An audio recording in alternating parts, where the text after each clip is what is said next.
So hello again, and today our topic will be the cross-site request forgery or the CSRF. I already told you I will make a short video on it. Cross-site request forgery is basically one kind of an you can say it like it's a mini phishing attack, or not a phishing directly, but it involves the engagement of a victim and an attacker.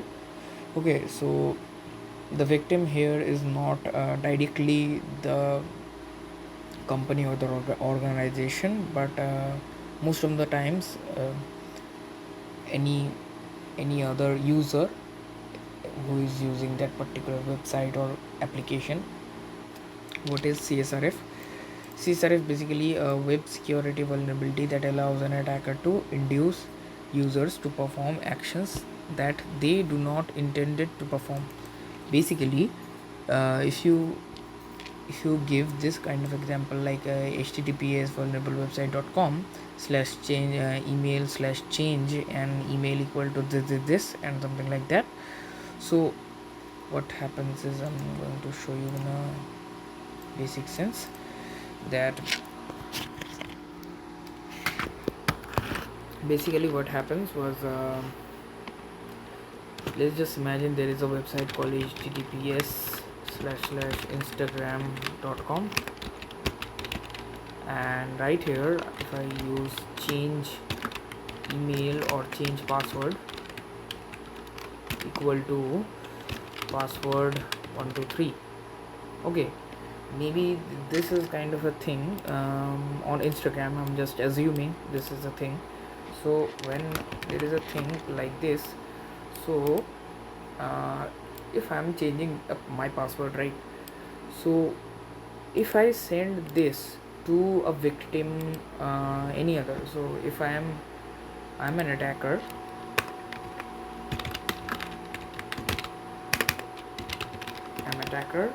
and if I send this to victim, I send this to victim.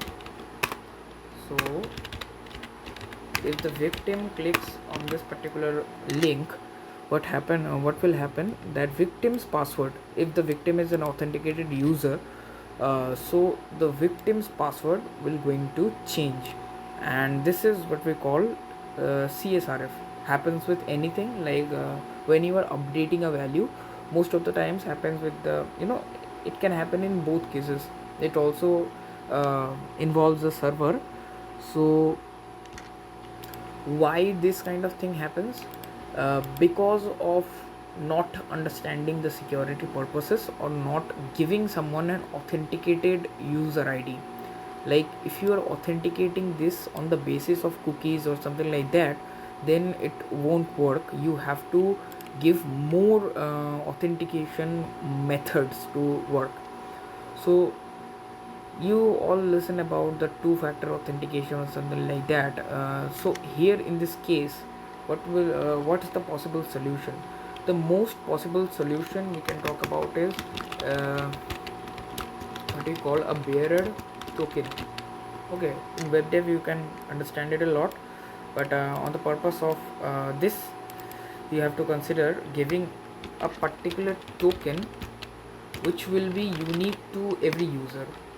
Okay, it will be unique to every user. So that token will going to identify the user, and the attacker cannot have it. The attacker cannot have that particular token. The attacker can have the password ID and the CSRF, but the token is one kind of a good solution. I can say it as a solution one. Second solution would be like show the current password.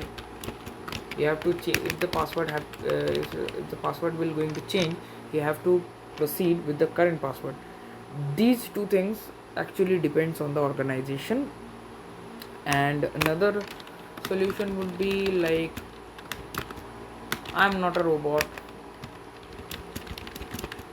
It's just to engage the user, that if what they are doing are actually good or not, or actually they have to think about it. It's not a particularly good solution, but the current password is a really good solution, and the bearer token is actually important thing because it also requires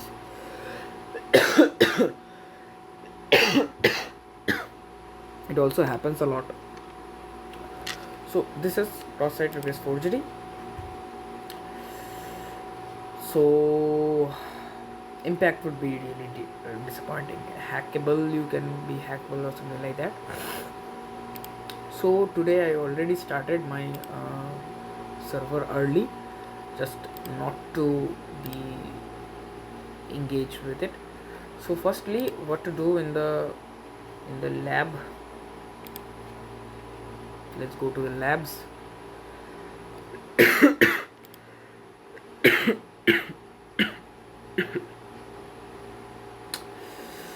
So there is a winner Peter. This is the credential of our.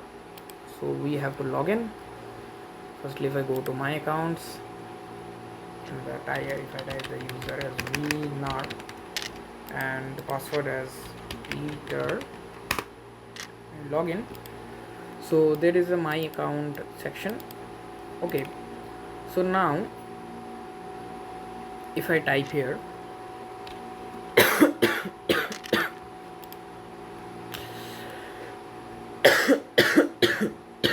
Sorry for that. If I copy this and go to my Burp browser, so I already opened my Burp suite. I can open it again, but let's just open it again. Open all of this. If I open my Burp suite and I start my Burp.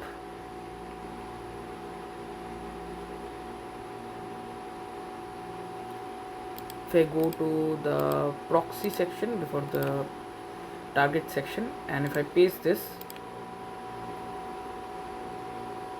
and I have to log in again because of another browser. So here you can see all the requests, all the things, but we have to change something to get the change email or update kind of form. Okay, so I'm just writing hello@email.com, and if I updating it, I will have this new section which is called my account.change/change email. If I send this to repeater and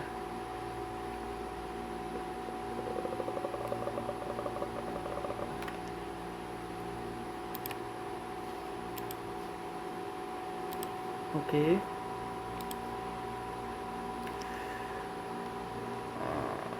maybe this one. Yeah, this one should be the one. Okay, yeah, I understand that.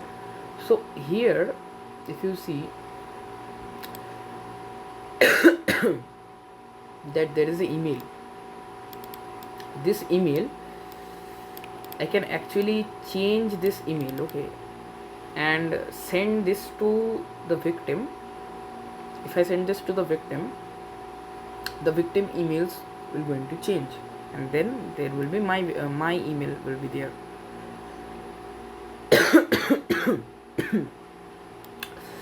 One thing I can do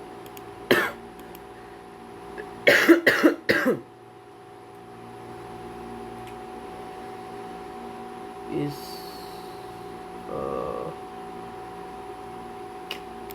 if I URL encode it, then to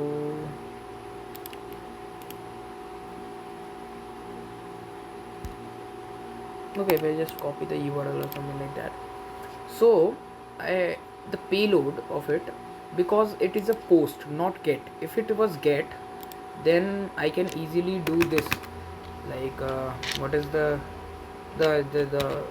if I just send the link was there, the link.com or something like that, and then change email equal to hello@gmail, which was already there.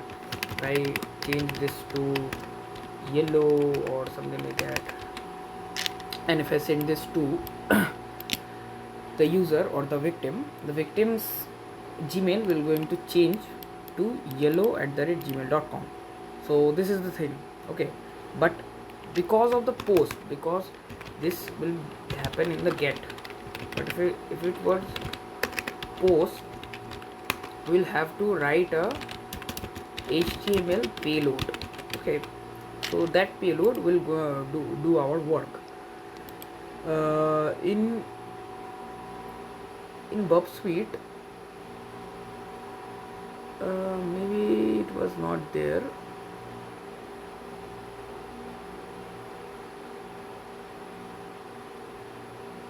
Okay, in Bub Suite it was maybe pre-come, but sometimes it's not sometimes, it's just not comes every time.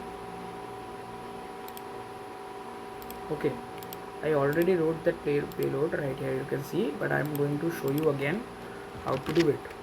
Okay, so basically you have to write an HTML code. We have made that snippet. We don't need the head section or something like that, so I'm just deleting it. And in the body you have to create a form. So we create a form. In the action, what we are going to do, we are going to paste the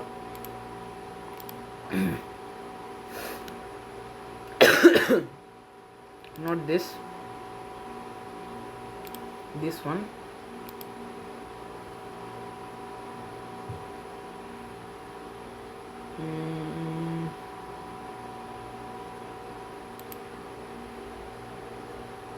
copy URL. If I paste this right here, and I'm going to say the method is post. Okay, after that, in the form section, what we are going to do, we're going to create an input which will be firstly an email type, in which we are going to change the email. So the name would be email, and the ID would be, or ID, the value would be yellow @ or just not to confuse, I'm going to change it to my email. Okay, the next thing what we have to do is that we have to create an input which will be a submit type, and the value will be something like submit or whatever. Then we have to create a script tag. Why you have to create the script tag? Because the script tag will going to execute this. So in the script tag you can use the document dot forms, and the number of form is 0, and then the submit function, it will automatically submit the whole process, whole thing. If you're going to copy this and go to our website and go to the exploit server is nothing but the email page where you have to say it, or the email. In the email you have to send this HTML, or make it in a made this into an HTML or something like that, to send this to your user or the victim. Then I'm going to say this, and if I view the exploit just to confirm, and my email is changed successfully, but it's my email is changed, so I don't want my email to change, I want my victim's email to change. So if I send this to victim,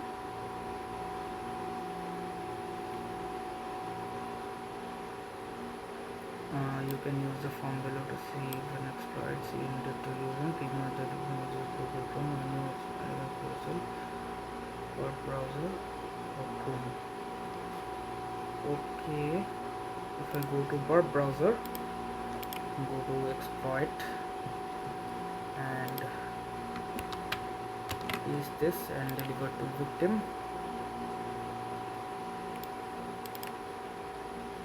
if I store it or something like that. Okay, I have to change it, right? I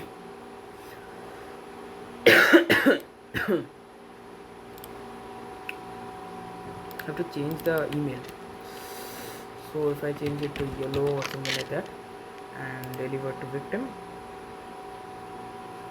and yeah, because my email is same, so nothing will going to work. It will work on my server. So when I send this to victim, the automatically this considered the CSRF, not automatically going to work, but if the victim clicks on it, then it will going to work. So this is the whole lab. So if you like it, please like, obviously. And yeah, and the one other thing is today is just the CSRF lab. Tomorrow will be the API attacks or something like that. Okay, thanks for watching.